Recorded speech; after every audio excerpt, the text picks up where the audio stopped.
after the Eaton fire and Palisades fire, we at Angel City Lumber tout ourselves as this Los Angeles business. We are a homer business. We love our city. Los Angeles, Los Angeles, Los Angeles. We only do business in Los Angeles. So it was our feeling that when these fires happened and everyone is scrambling to support people that have been affected, it was our mindset to say, well, if we're going to tout that all the time, well, then we had better well be there for our community when things are not going well. We also noticed that people were scrambling beautifully to do something that's going to help the community, even if they had no idea what to do or no capacity to do it, they were still doing it. We were looking at it from, what do we already do? And how can we add value and support? Hey folks, welcome to the latest episode of the Ecosystem Member Podcast. We have our very first ever returning guest for this episode, but more on exactly who that is in just a minute. This is the first episode of the podcast that we've recorded since the passing of Grateful Dead member Bob Weir. So I hope you'll indulge me for just a minute to share a story that I promise is actually 100% relevant to the idea of what we're trying to do here with Ecosystem Member. I, sort of like many folks, did not discover the Dead until well after Jerry Garcia had passed. It wasn't part of my family's musical orbit when I was growing up. I only later found out that my uncle was actually holding out on me, telling me that he was a Deadhead when I was an adult. So for people like me, Bob Weir was really the face of the Grateful Dead. So a few years back, I signed up to help a San Francisco Bay Area nonprofit called Slide Ranch through Patagonia Action Works, which is Patagonia's skilled volunteer matching platform that I've talked about before. Slide Ranch is a 134-acre coastal ranch above Muir Beach that helps connect kids with nature through hands-on education, especially thousands of city kids from the Bay Area who might otherwise never have this kind of access and time in nature. They needed some help with understanding and connecting with their potential donor audience. When I asked them about past support, they shared with me a really amazing story. So back in 1970, Jerry Garcia was Slide Ranch's first major donor, one of the first major donors, kicking in $500 to help get it off the ground after the band had spent time there to get away from the city in the 1960s. Decades later, Bob Weir was presented with a silver trowel in recognition of his and the band's integral role in the organization and connection to that place. And Weir actually played the organization's 50th anniversary virtual event that took place during the COVID pandemic. I never got to see the Dead live or even Dead & Co., but I'm glad to have played a really small part in an organization that the band and Bobby in particular saw just a lot of value in. So if you want to make a contribution to Slide Ranch, please visit them at slideranch.org. Okay, back to business. Our guest for this week on Ecosystem Member is our first ever returning guest, that one from episode 26, our last episode of season 1, and that is Jeff Perry, the founder of Angel City Lumber in Los Angeles. If you haven't listened to that episode, Angel City Lumber is a really unique, hyper-local lumber yard with a mission to honor community trees by sourcing logs from fallen trees in residential, municipal, and national forests within LA County. Each log is then logged with information specific to where it stood, its harvest date, and its species. Customers can then come to ACL to purchase LA wood for LA projects. It's a really brilliant example, at least to my mind, of a business and a business leader in the form of Jeff being a part of a local ecosystem. And that episode got a lot of great feedback, specifically about Jeff's own relationship with nature, which was very inspiring, and his sort of desire or hope to be one of the gang with the human and non-human entities in Los Angeles. A few months after we recorded with Jeff in January of last year, Los Angeles and Altadena were hit with the devastating Palisades and Eaton wildfires. These killed at least 28 people directly and destroyed 16,000 structures. In total, more than 38,000 acres were burned.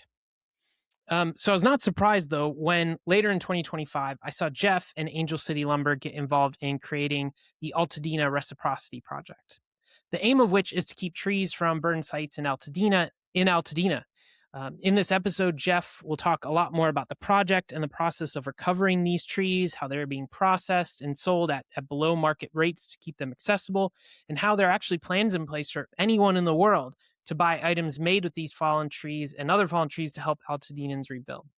We also talk about his love of LA and how his relationship with place has changed through these devastating fires. If you listen to the first episode with Jeff, you know he is an honest and candid guy, and this episode is more of the same.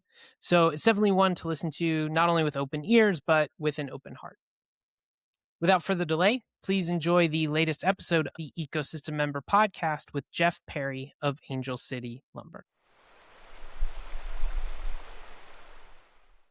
Today on the Ecosystem Member Podcast, we are excited to be welcoming our first ever returning guest, Jeff Perry, founder of Angel City Lumber in Los Angeles.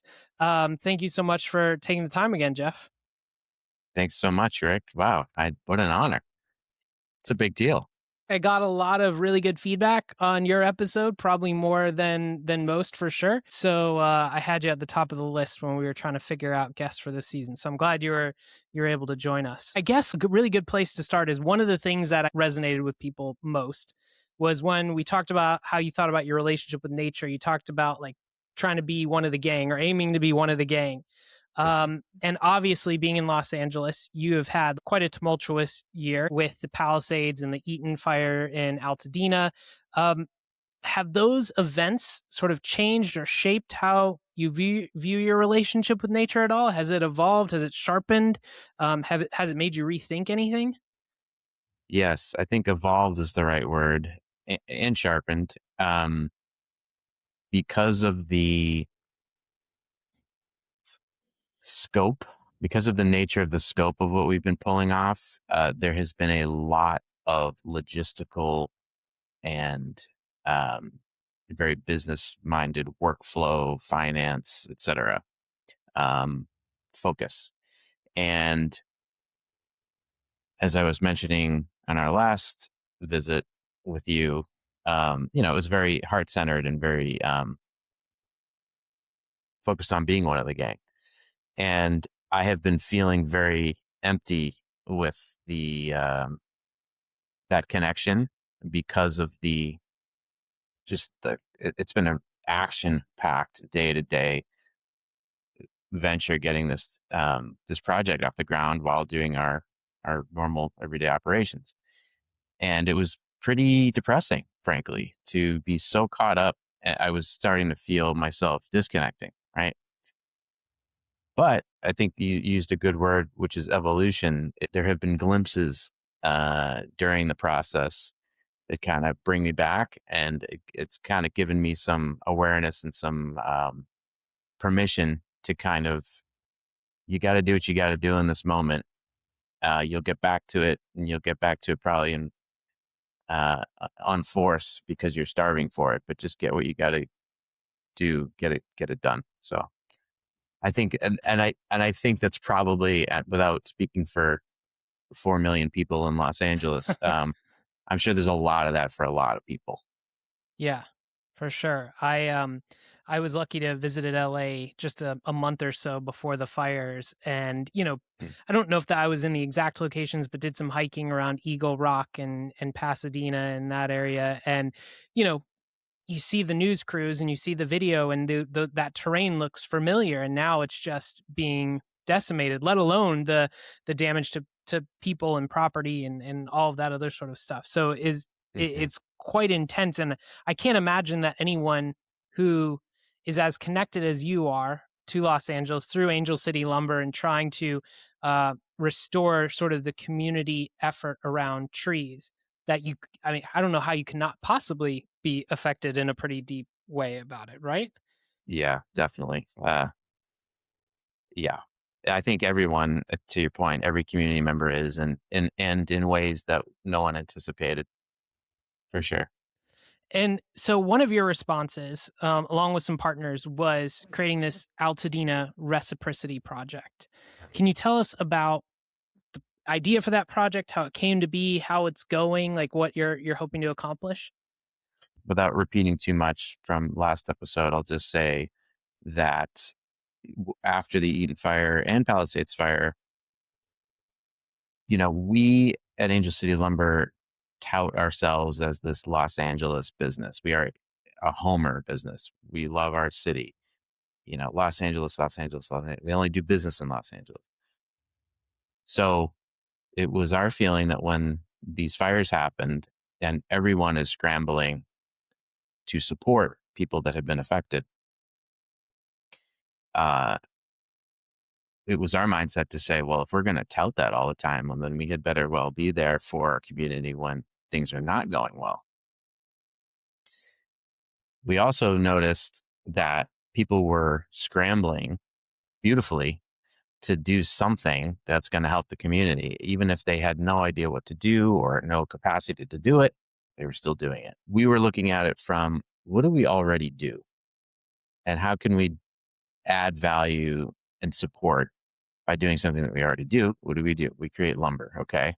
I don't know how that fits in. Maybe rebuilding somehow. Okay. And then we got word of all the remediation of these sites by the Army Corps of Engineers. It was a little more accessible in Altadena. So that's why I'm going to be referring a lot to Altadena versus the Palisades. There's no lack of love for the Palisades here. It's just that it was just a accessibility factor. It was access to the space. It was county versus city, these kinds of things. Location, proximity to. So in any event, I called the Army Corps of Engineers and their subcontractors that were working in Altadena. They have a debris site set up at the time at the Altadena golf course for things like tree logs, rebar, concrete, anything you can think of. There was just a debris site. So I said, well, what are you doing with these thousands of logs that are coming from these sites? And they were nice enough to let me behind the curtain. We were like, man, you have no idea the amount of wood that we need to chip. And we have these massive tub grinders that keep breaking down, and they're massive logs and there's stuff in them. And it's, I said, well, would you be open to reverting your supply of logs to a different site? And they're like, well, we're under contract here. There's all these logistical things to figure out. It took us a few months. We figured it out. Initially, what they were going to do is chip them all and bring them to the port. I said, well, I think I can find a space in Altadena. And so you could literally just move them from here to a mile down the road. Mm-hmm. And they were like, great. So started doing that. Currently we have 1,000 logs, give or take, from Altadena. And we're also taking that and we're supplementing that with logs from the National Forest Service. We have contracts with them to remove mostly beetle kill from the Angeles, mostly pine, ponderosa pine, and Jeffrey pine. We're putting large portions of those contracts toward Altadena. So we're looking at about 1,500 logs right now that we're going to be milling lumber from those logs for appearance grade lumber for Altadenans who are rebuilding their homes. And so by appearance grade, we're talking about non-structural sort of things, but things that look like they could be used in as any sort of normal lumber would be? That's right.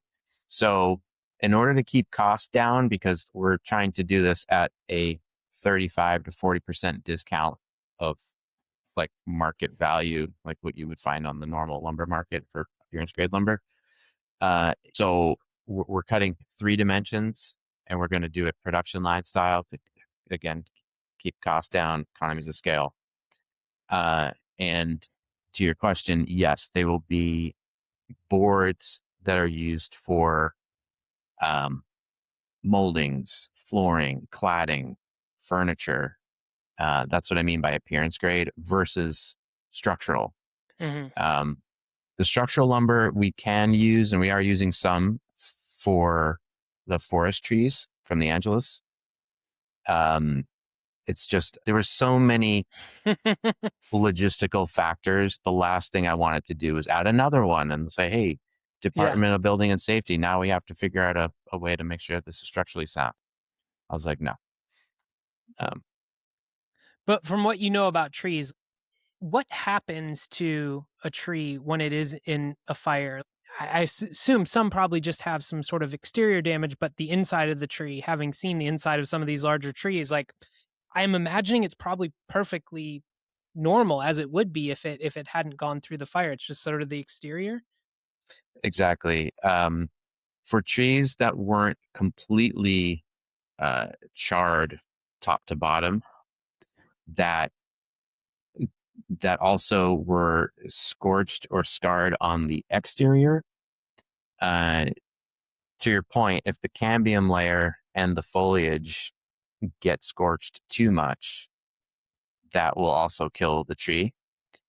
But the cambium layer is the very most outer, portion of the cellular regeneration. And the sapwood is where the vascular system is happening. So that's on the outer part of the tree. So to your point, yes, a lot of trees that didn't remain living, at least in the canopy, Mm-hmm. when they come down, the center and the heartwood is great for lumber still. Awesome. And I think what's really interesting, one of the themes we've been talking about this season is sort of creativity and how a lot of people are inspired by nature and processes, sort of biomimicry that they're applying either to their business or as an artist or a musician or whatnot from it. One of the interesting things hearing you talk about all the different layers that you worked with is sort of, I guess, like the creative problem solving that has been applied here in the day to day of Angel City, which, as you mentioned, is still going on, or through the Altadena Reciprocity Project, how do you think about applying sort of creativity to running a business or finding solutions to these things? Like you said, a lot of these were going to be turned into mulch, and yet they could be a beautiful park bench or, decking for someone's house that's rebuilding, things like that. How do you apply creativity to the work you're doing and some of these innovative solutions and projects you're coming up with? I mean, I guess it boils down to a definition of creativity. But if you're talking about that kind of transcendent spark, that comes in, to your head, your heart, your being, whatever. There's been a lot, which I will get to in a second. I'm also just going to backtrack a moment to describe a little bit of the scope more operationally, and then I'm going to jump into where the creativity comes Cool. in. So we're actually, the site that I was describing earlier where the logs got diverted to is the Las Flores Canyon Water Company, which is one of the 4 small water companies in Altadena.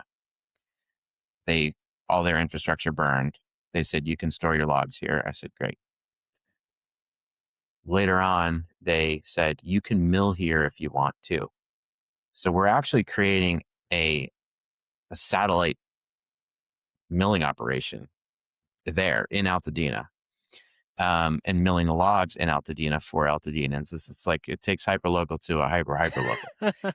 Okay, so knowing that, creativity wise, this may sound a little like boring initially, but getting creative with creating a workflow in a space that months ago had no intention of being what it's going to be, Yeah. and then coming up with a product offering that encapsulates the spiritual and emotional components of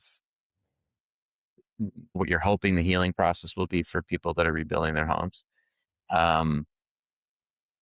to like raw material creation, then thinking about like product creation. So if there are people around the country or world that want to buy something for an Altadenan who's rebuilding, having a product that's Hmm. like, this is an entryway bench, or this is a kitchen table, this is a dining table. You can donate a table to a family, That's something awesome. like that. Yeah. So which we're doing. So there's like, so all of those processes, it may sound not sexy at all, like writing a beautiful ballad, but it has been really tapping into the needs of the forest, the needs of the community, people who, need to get back their life back up and running. It's taken a lot of creativity. Taking our current business model and just kind of being like, yeah, it's cool. How are we going to do this here? Has Mm-hmm. been a real mind bender, and there's been a lot of creativity there. Then also, maybe a little more sexy, it's been such an honor to talk to so many people who lost everything in Altadena. Some are able to have money to build back. Some people are in a tough spot and they're trying to build back the whole gambit. And hearing from them, uh, their situation and what they're going through. I mean, if you want to talk about creativity, I would say just trying to connect with people on that empathic level opens up all these. You know what we should do? We should, we should really have a table that looks like this. Like even having like some insight into people's homes and what they used to be. And they know they can't build it exactly the same, but there's elements that they want to carry over into their new life in Altadena, and getting creative with design or getting creative with, species of wood and what that particular product, where it's going to be placed. And um, these are some ways.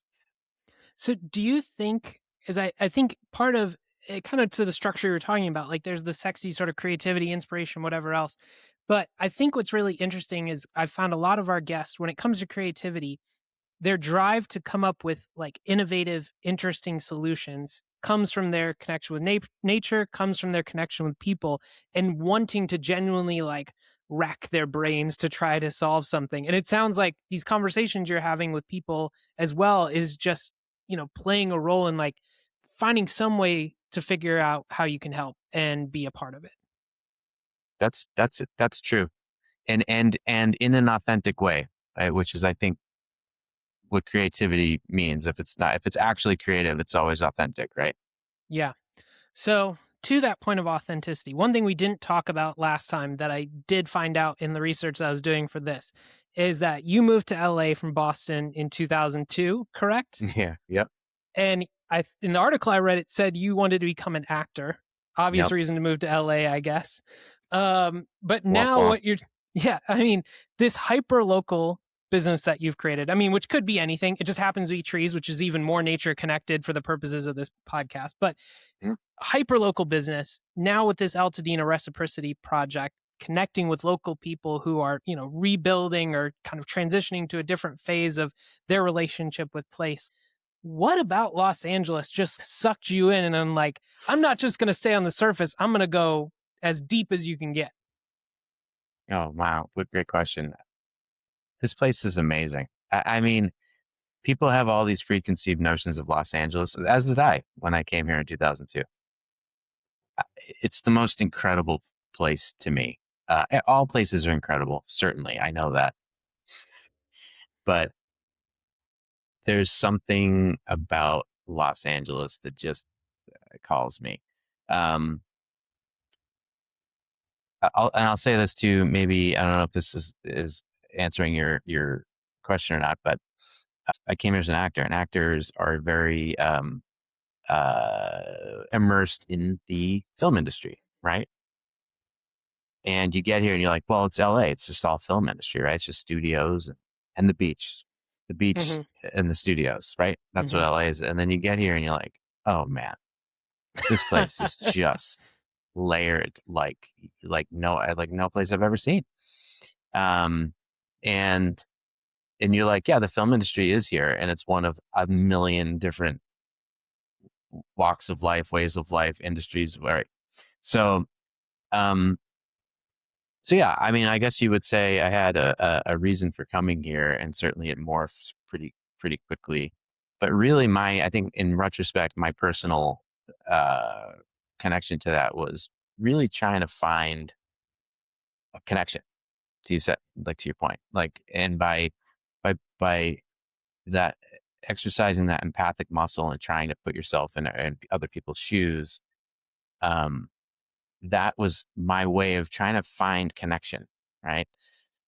And the the trajectory of how I arrived at doing what I'm doing now, that's always been the through line. And now I just have opened it up to the more than human world also. Mhm. So it's been really fun. It's so That's awesome. funny too how life, like as you go through it, you look back and you have a little more perspective. You're like, oh, that's what was happening. Yeah, So I know, like, the LA Times does an article asking usually celebrities, film people about their perfect day in LA, their perfect Sunday, I think it is, or something like that. So yeah, as a non-native LA person who's probably gone deeper in connecting with LA than most people who have lived there their entire lives, at least right. from my perspective, I won't ask you to say that, but I'll say that as Sure, sure. looking in the situation. Is there something in LA, could be deep in the layers of LA, deep in the onion? It may be something that's surface, but is there something for you that you're like, I don't know, you go to or you experience and you're like, this is LA for me. Like, this is the connection point, the heart of that connection. Yeah, there's a few. Um, this is going to sound like a cop out because people don't associate it with LA, but I'm going to sit here and say, well, it's in Los Angeles County. Thank you very much. But um, I've kind of made a sojourn out of the Angeles National Forest. Um, I live in Eagle Rock. Funnily enough, you were there. Um, it's 20 minutes to the foothill, 15, 20 minutes to, depending on where in the forest you are. Um, it's a hop, skip, and a jump. And whenever I go there, I am looking down at the sprawl of Los Angeles and I'm perched in the forest. And, I've been to the Sierras. I've been to other mountain ranges that are Hmm. just majestic and beautiful and awe-inspiring. And I know the Angeles is, everyone's like, yeah, the Angeles, the Angeles is there. To me, the Angeles is the most inspiring a place. And it's a harking back to the land that was there before the sprawl, you know? Hmm. And yeah, there's deep connection there for me. Awesome. That's fantastic. And so to like bring our conversation to a close, we're recording this in December. It'll probably go out early January or so. Altadena Reciprocity Project. If people want to learn more about it, if there's ways they can support, where should they go? Should they follow you? I mean, obviously follow you guys on Instagram, but like specific to that project, is there some place they should go to check out and support? Thanks for asking. We will have information on our website at angelcitylumber.com. More information coming early in 2026. Okay. We have also started a nonprofit called Angel City Reciprocity that is in conjunction with Altadena Reciprocity Project. I know that's a lot to follow. But as part of the Angel City Reciprocity Project website, we'll be starting that up, and there will be information there as well. Awesome. Cool. And we'll make sure to keep folks updated as new stuff comes out, because I think it's such a cool thing that you guys are doing. And I as you mentioned, you're super busy. So huge thanks, Jeff, for taking time to chat, to update us, tell us a little bit about where you're at and where the project is at. I really appreciate it. Yeah, I really appreciate it too, Rick. Thanks so much, and thanks for all the work you're doing.